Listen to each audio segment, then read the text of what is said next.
beautiful people, and welcome back to another episode of Black Business Booming. I'm so excited. Took a little break off.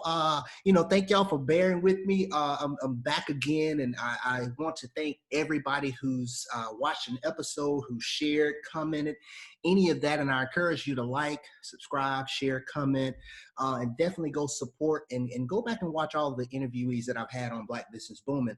Well, I got another good one for you today. I'm so excited. This is another one of my Convoz fam. I've been meeting some awesome people on that app, and it's been so dope because we get a chance to see people face to face all the time, but then doing these interviews, you learn so much more. So I'm so excited. So again, thank you everybody for tuning in. And without further ado, I want my awesome guest, my beautiful guest, sis, introduce yourself to the people and just tell people a little bit about you, where you're from. And before we get into your business, just tell people a little bit about you. My name is Iyana. I am from Duquesne, which is a small city on the outskirts of Pittsburgh, Pennsylvania. I currently reside in Pompano Beach, Florida. I've been here now for 3 years. I've been a trained educator for 16 years, and I'm now in the beauty industry. My education is from Clarion University of Pennsylvania, where I hold a bachelor's degree. And then I do have some training in school leadership, but I did not finish my master's program due to a private school that I opened in 2008. So I kind of put all of my heart and soul into that for 9 years. And then I landed on the beach. Nice. And see, that's another thing why I love these interviews and just love doing things like this, because again, the time that we've been connected, I didn't know all of your educational background and that you had all this. So that's so awesome. And I'll say this again, sis, what I say on all my interviews, or at least one time I say, listen, I don't need anyone to tell me what Black people are or are not doing, because I know what my circle is doing. Like educated people, I've had people on here with bachelor's, doctors, masters, all that stuff. Some people have multiple businesses. I've had people on here where we just talked about one business where they may run a whole nonprofit on, outside of the business we were talking about. So that's what's so dope about this. I love just to learn more, because I didn't even know that your background was education. So that's dope. That's amazing. So let's jump into it. So tell people like what your business is. I know they see you right now, just shining, looking beautiful, and you say you're in the beauty industry. So tell people your business. Tell us your business, and then when you started it and what inspired you to do so. Well, my nickname is Yana. So I decided with this particular business that I was going to brand myself and then enter into the beauty industry. So I started collecting makeup long before I became active in the beauty community, which is on social media. So I probably would do makeup more before on vacations or for meetings and things like that. And then when I moved here, I got a little bit more active on social media, was introduced to the beauty community with challenges and just seeing women who were launching businesses.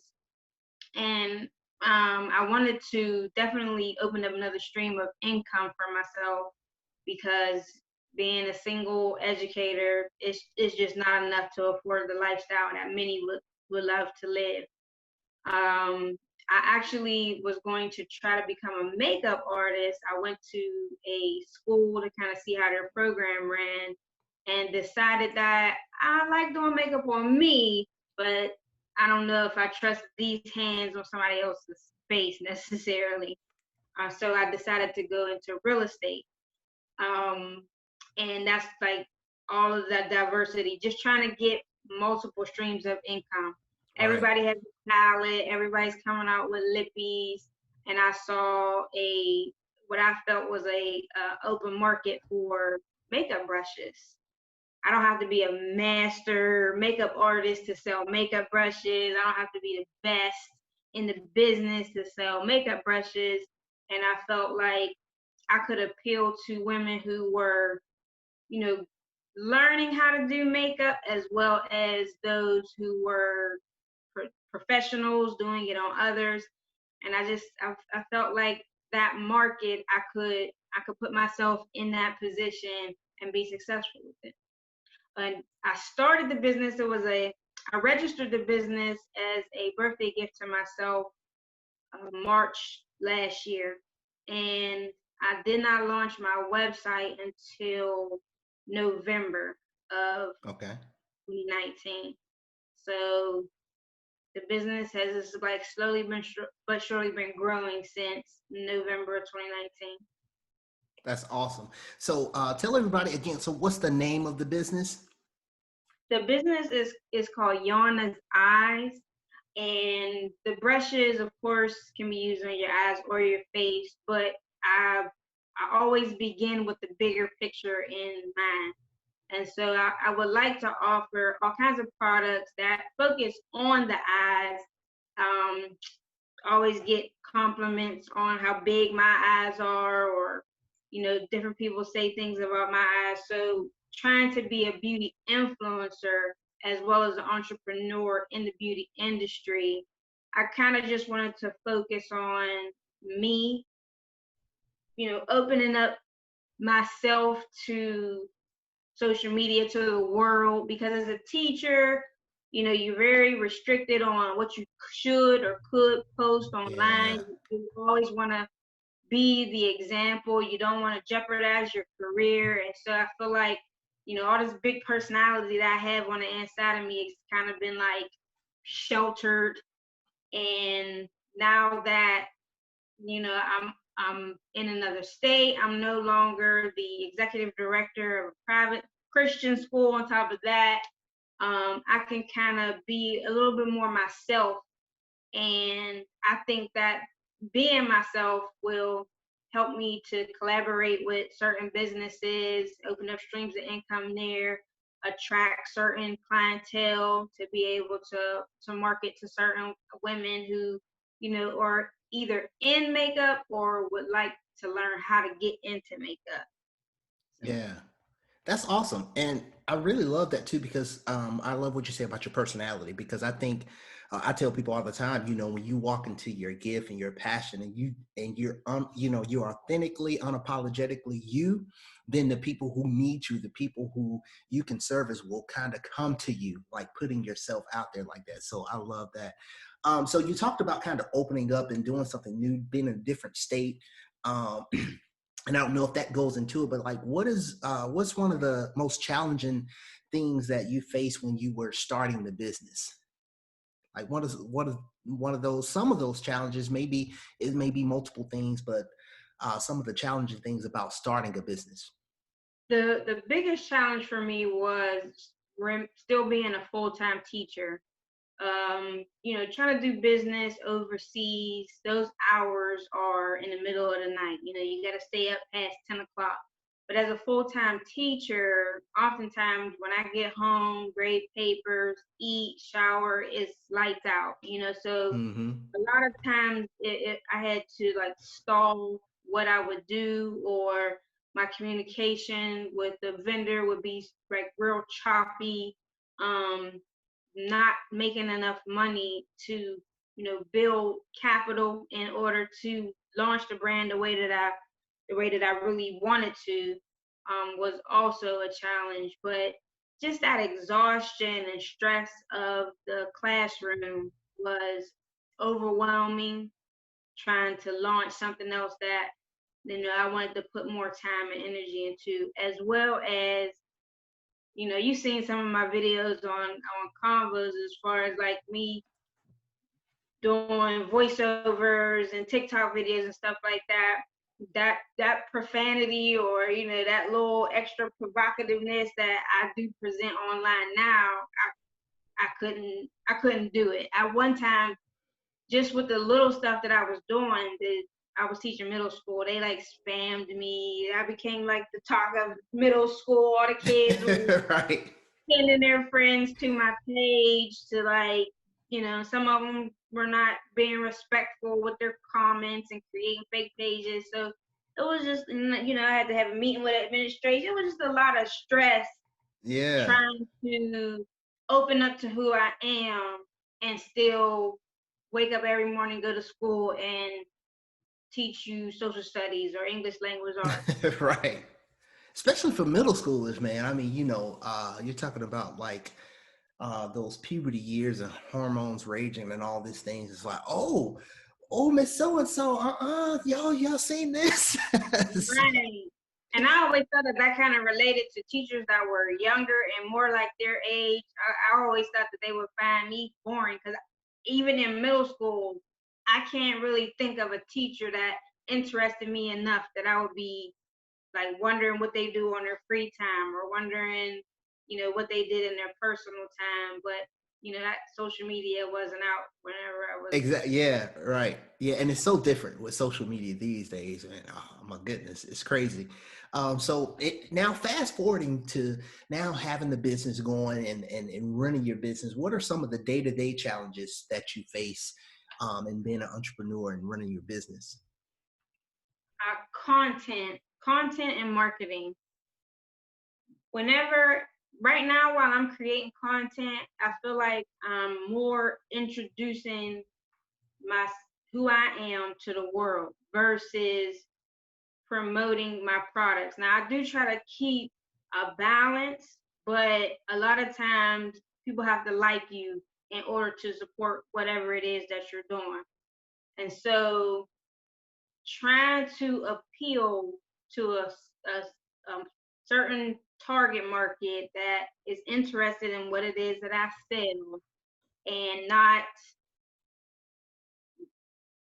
like neglecting to put out my products and show people. So when I wake up in the morning, I might want to do, 6 TikTok videos to carry me through the day, a YouTube video to promote my brushes, a photo shoot for branding, and see how I can incorporate both all of three of those things into like Instagram or Twitter, and then have my conversations on Convoz, but and then Mm-hmm. try to balance that because sometimes I'm posting a lot more of my TikTok videos than I am having conversations.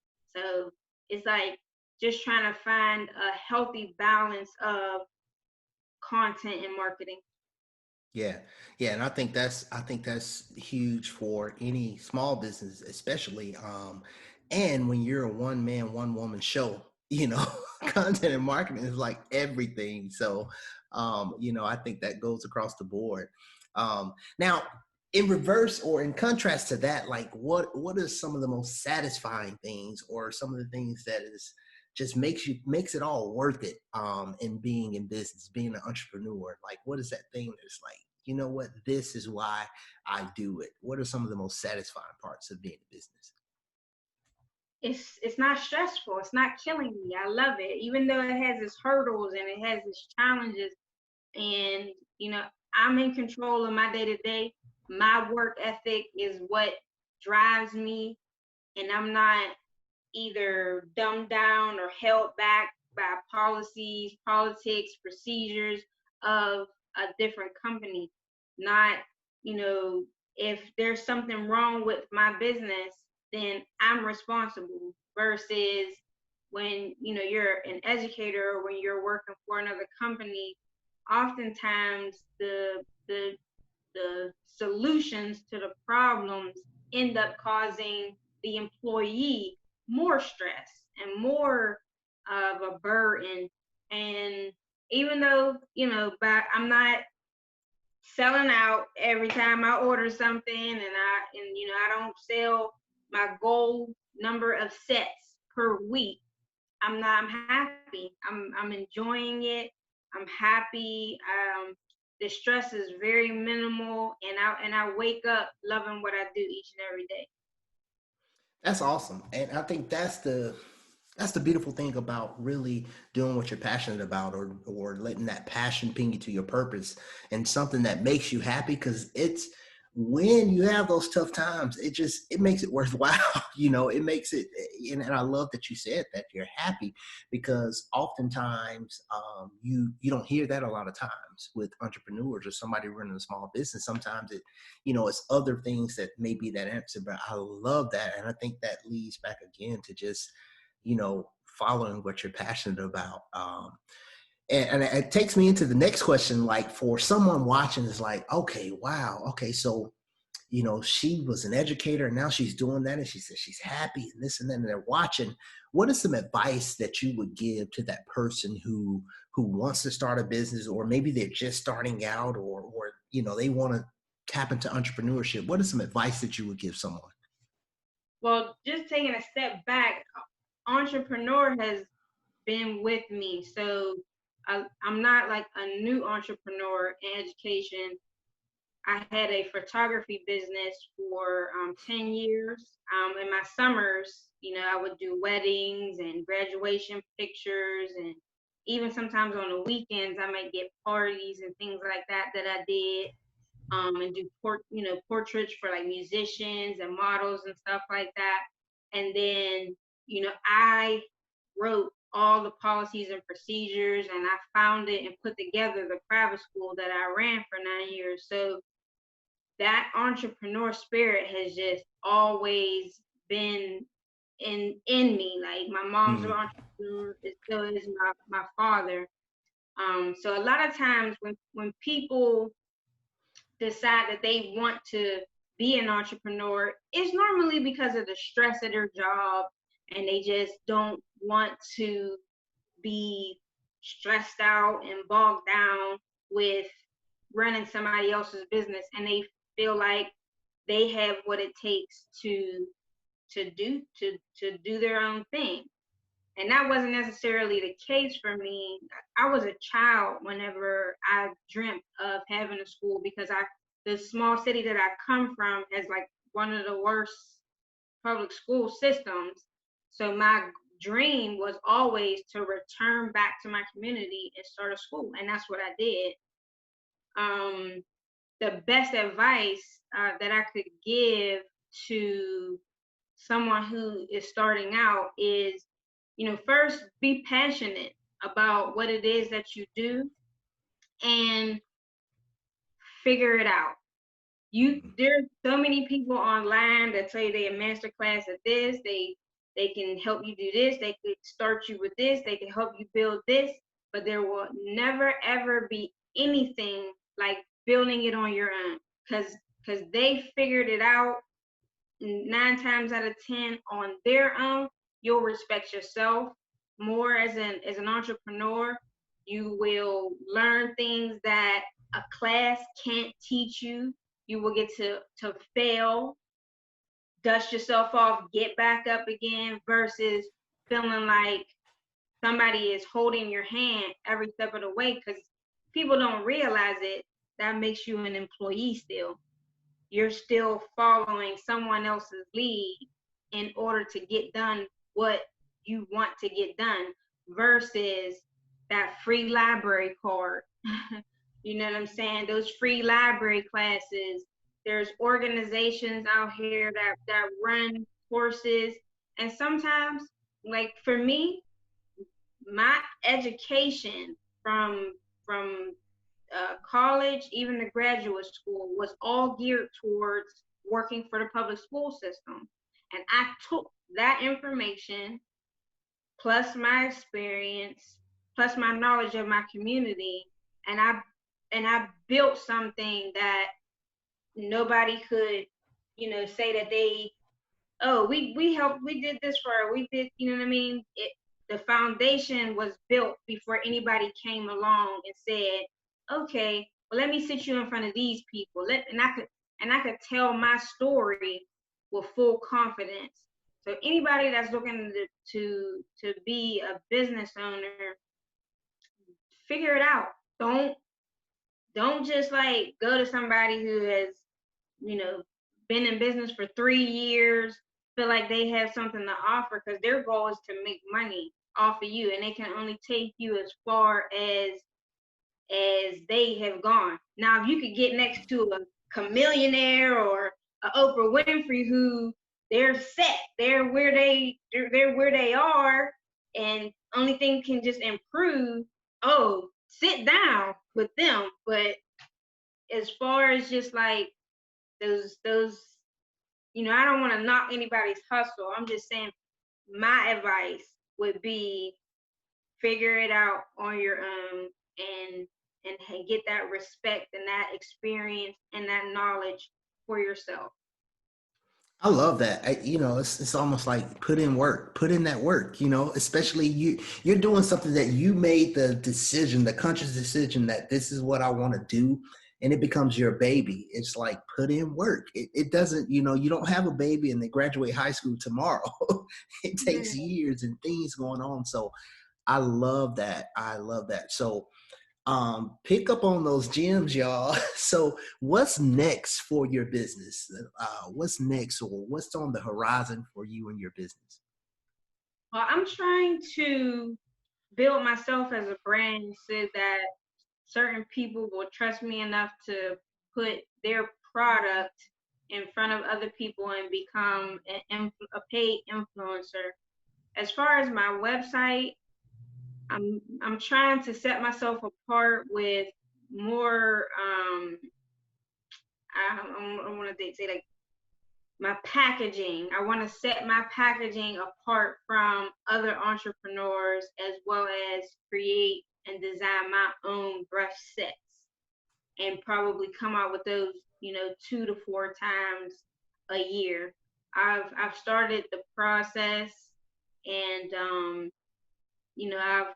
I've spun some ideas with some people, tested some products, and everything that I've done this year as far as inventory moving into next year, whatever hits my site is truly a representation of what it is I want to put out. This year Nice. is more like, what do you like that? How do you feel about this brush set or that brush? Or what didn't you like about that? Or looking at what sold quickly, what didn't sell so quickly. But just creating myself as a brand so that people know that with Yana's eyes, you're going to get quality. With Yana's eyes, you're going to get style. You're going to get convenience. All of those different types of things that I want my brand to be known for. I want them to have that faith. And if I have these makeup brushes, somebody, Pat McGrath, should come on and send me some palettes and put me on payroll so that I can promote these Right. palettes and lipsticks. But to continue to diversify, streams of income, create multiple streams of income within the beauty industry, I and love that. sell $1 million houses. Real estate is kind of on pause right now, but I feel like I'm an excellent salesperson, and I really like the field. It's a lot more than you pick up on when you're in school. Yeah, I love that, man. That's great. That's great, and well wishes to all everything that you have going on. That's so dope. So I love that with what all you have going on. That's awesome. So now take a moment, just tell everybody where they can find you, the website, how they can find your business, and find out more about what you have going on. Yes, on all social medias, it's Yana's Eyes, YANASEYES. The website is yanaseyes.biz. You have to use the apostrophe on Facebook and YouTube. Um, and then I'm on Convoz, not actively on Twitter, Instagram, and Facebook.